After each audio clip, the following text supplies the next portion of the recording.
अखिलेश यादव ने घोषणा पत्र दिया है, डाटा और आटा दोनों फ्री है, तो ये व्हाट्सएप फैक्ट्री तो और बढ़ जाएगी। हाँ, सबसे पहले तो मैं एबीवीपी का शुक्रगुजार हूँ जिन्होंने आज हमें यहाँ बोलने का मौका दिया। और मेरे साथ जितने भी साथी खड़े हैं सबसे हमारा पारिवारिक ताल्लुक है। और मैं चाहूँगी कि जितने भी यहाँ ऑडियंस बैठे हैं कोई भी ऐसा कोई कटाक्ष ना करे जिससे कि कोई भी मतभेद। हम अपनी बात शुरू करिए। चल आप अपना दोबारा क्वेश्चन पूछिए। ये कह रहा हूँ कि आटा और डाटा जो दे रहे हैं अखिलेश यादव, उससे पार लगेगा? हमेशा लगेगा, क्योंकि आपने पिछली बार भी देखा था, कन्याधन योजना भी हुई थी, आटा चावल भी हमने दिया था, घी भी हमने दिया था, लैपटॉप वितरण भी हमने किया था।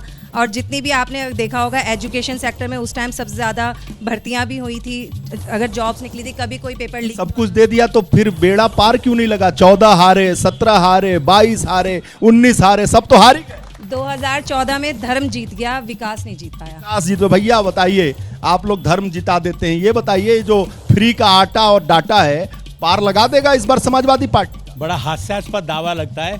मात्र 56 सीटों पर लड़ने वाली पार्टी पूरे देश भर का दावा करती है और 56 में से क्या करेंगे क्या? और उनके दावे की हकीकत इतनी है कि उनकी राजनीति का केंद्र है केवल सांप्रदायिक राजनीति, वोट बैंक की राजनीति, ना विकास से कुछ लेना देना है। उनके लिए एक कुख्यात अपराधी अफजल अंसारी भी उनके लिए वोट बैंक का एक माध्यम होता है। ये ठीक है। आप बताइए साहब, आपके तो इमरान मसूद साहब लड़ रहे हैं यहाँ पे, कांग्रेस का जो पंजा है उसकी पकड़ ढीली हुई है कि मजबूत हुई है? और जिस तरीके से समाजवादी पार्टी आपका समर्थन कर रही है आटा डाटा के साथ, उससे कुछ हो पाएगा? कांग्रेस की पकड़ बिल्कुल ढीली नहीं है।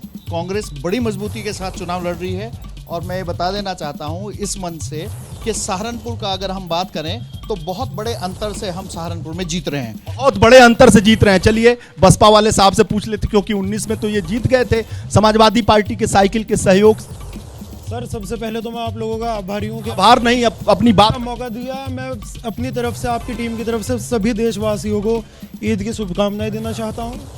आटा डाटा और 80 करोड़ लोगों को मुफ्त राशन, ये हमारी समझ में नहीं आता है किस तरह का विकास है। आपने अखिलेश जी का बयान सुना होगा कि पीडीए के प्रत्याशी को आप जिता कर के भेजिएगा। पीडीए मतलब पिछड़ा, दलित, अल्पसंख्यक। 2019 में वो करके यहाँ की सहारनपुर की पब्लिक ने दिखाया है और वो इतिहास दोबारा फिर यहाँ की पब्लिक दोहराने के लिए बहन जी को जिताया है। सवाल अब जनता से हो जाए। सवाल जनता से इस लिहाज से है कि जिस तरीके से अखिलेश यादव का घोषणा पत्र आया है और उस घोषणा पत्र में उन्होंने कहा है कि हम फ्री में देंगे, जातीय जनगणना देंगे, फिर हम आटा भी देंगे, हम डाटा भी देंगे, तो ये जो सब वादे हैं, इरादे उनके कैसे हैं?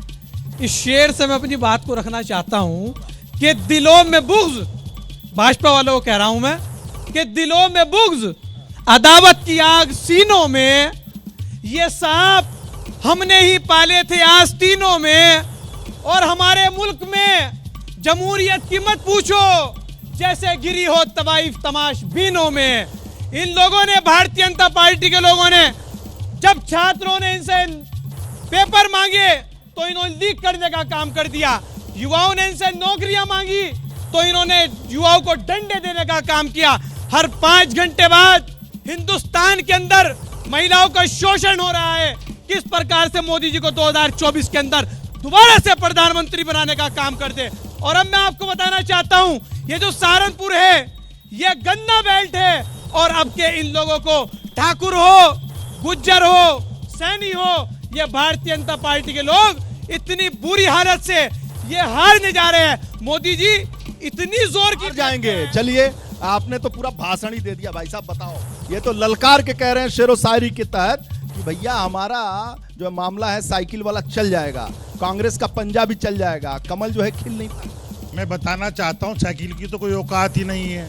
हमारे जो कैंडिडेट कांग्रेस के खड़े हुए हैं इमरान मसूद साहब, उनका कोई ठिया नहीं है, ठिकाना नहीं है। वो भी तो रामनामी हो गए हैं। बोटी बोटी के नाम पे कभी सबको इकट्ठा करते हैं, कभी कांग्रेस से बसपा, बसपा से सपा, सपा से फिर कांग्रेस। उनका अस्तित्व ही नहीं है, तो कैसे मानेंगे ये लोग कि ये लोग जीत दिला सकते हैं? साफ तौर पे कहना चाहता हूँ, ना सैनी ना ब्राह्मण, सारे एक हैं। और इस बार तो मोदी जी ने कमाल कर दिया। जो मुस्लिम वर्ग हमारे से दूर होता था उनको भी साथ लेने का काम किया। आपको आयुष्मान कार्ड के द्वारा वो झेलने का काम किया कि जो लोग कहते थे मुसलमान साथ नहीं है, वो भी आपके साथ आ गए हैं। मैडम बताइए जरा कि किस तरीके से, खड़े हो जाइए, बताइए कि जो बातें चल रही हैं जो दावे किए जा रहे हैं, अखिलेश यादव कह रहे हैं कि आप तो युवा हैं, कह रहे हैं फ्री में डाटा देंगे, खूब चैटिंग, खूब व्हाट्सएप, खूब सोशल मीडिया, इंटरनेट सब फ्री में चलेगा और आटा खाने के लिए भी एकदम पिसा हुआ मिलेगा, गेहूं नहीं देंगे। मैं पूछना चाहती हूँ अपने देश के युवा से, क्या वो फ्री में ली गई चीजों को एक्सेप्ट करेंगे? आप पहले ये बताइए, फ्री में अगर आप ये सब दे रहे हैं तो यानी कि आप युवा को और बेरोजगार बना रहे हैं, पहली चीज। दूसरी चीज, जिस भाई ने कहा कि महिलाओं का शोषण हो रहा है, महिलाओं का शोषण उस वक्त हो रहा था, अब तो 33% आरक्षण मिल रहा है महिलाओं को, पहली चीज। दूसरी चीज ये कि महिलाएं आज बढ़ चढ़ के हिस्सा ले रही है। मैं यहाँ पे बैठी हूँ, उधर देखिए महिलाएं यहाँ पे बैठी हैं और हम हर चीज में आगे बढ़ चढ़ के हिस्सा ले रही है, पहली। और दूसरी बात ये है कि जो महिलाओं की बात कर रही है ना कि शोषण हो रहा है, पहले तो जाती थी, कंप्लेन करती थी, कंप्लेन तक नहीं होती थी। ये शोषण का डाटा दे कौन रहा है ये तो बताइए, क्योंकि हमारी सरकार में, भारतीय जनता पार्टी की सरकार में वो डाटा रजिस्टर भी हो रहा है। पुलिस कंप्लेन अगर करने, देखिए बिल्कुल मैं कहूँ साफ सुथरा समाज की स्थापना करने के लिए वक्त लगता है, ठीक है, वक्त लगता है। जैसे ही घड़ी का काटा दोपहर 2:30 पे आए, बबीता जी का दिल सास बहू साजिश के लिए मचल जाए। और ये है इनकी बहू, पूरे दिन ऑफिस की टेंशन हो जाए गॉन जब ये करें अपना फेवरेट शो फ्री टाइम पे ऑन। इनकी तरह आप भी देखिए अपना फेवरेट शो अपने टाइम पर और डाउनलोड कीजिए एबीपी लाइव ऐप अपने स्मार्ट टीवी पर।